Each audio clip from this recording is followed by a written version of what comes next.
विरोधकांचं एक पत्र आम्हाला 6 पानांचं आणि 18 मुद्द्यांचं पत्र मिळालं आणि आपल्याला माहिती आहे की शरद पवार गटाचे आमदार काही हजर नव्हते, त्यामुळे त्यांनी एका माजी आमदाराची सही त्याच्यावर घेऊन घेतली।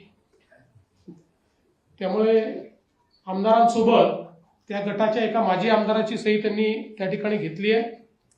खरं तर मला असं वाटतं की जागतिक मातृभाषा दिनी आपल्या मातृभाषेच्या इतक्या चुका या पत्रामध्ये आहेत, हे जर त्यांनी आदित्य ठाकरेंना दाखवलं असतं तर आदित्यजींनी कदाचित त्यांच्याकडचे जे एक्सपर्ट्स आहेत, तज्ज्ञ आहेत, त्यांना दाखवून ते सुधारून घेतलं असतं।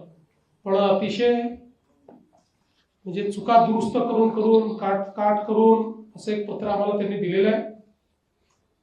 आणि त्यामध्ये खरं म्हणजे आपण विचार केला तर आपल्या सगळ्यांचं कॉन्ट्रीब्युशन खूप आहे त्या पत्रामध्ये। ते कसं आहे माहिती आहे, आपण ज्या बातम्या छापता त्याचा पॅराग्राफ उचलून टाकून दिला आहे जसाच्या तसा। म्हणजे त्याच्यात त्यांनी स्वतःची भाषा देखील वापरण्याचा प्रयत्न केलेला नाही। त्याच ठिकाणी फक्त शुद्ध लेखन बरोबर आहे, बाकी ठिकाणी प्रॉब्लेम आहे। आणि मला असं वाटतं की या सगळ्या बातम्या टाकून आणि त्यांनी पण ठीक आहे, मला असं वाटतं की भास्कर जाधव तसे प्रामाणिकपणे बोलतात, त्यामुळे त्यांनी त्यांच्यात काय गॅप आहे वगैरे हे त्या ठिकाणी नेहमीच प्रांजळपणे कबूल करतात, तशी कबूल त्यांनी केली आहे। मुळात एकच गोष्ट सांगतो की सातत्याने जनादेशाचा अपमान करण्याचं काम विरोधी पक्षाच्या वतीनं होतं। सत्ताधाऱ्यांना मस्ती आली आहे, सत्ताधाऱ्यांना मात चढलाय, अशा पद्धतीनं जनादेशाचा अपमान ते करतात।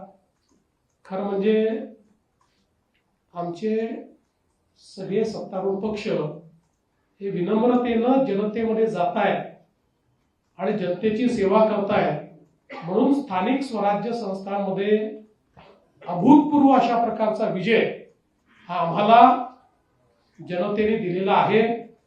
यातनंही जर हे शिकणार नसतील तर मला असं वाटतं की विरोधी पक्षाचं काय होईल याबद्दल वेगळं काही सांगण्याची आवश्यकता नाही।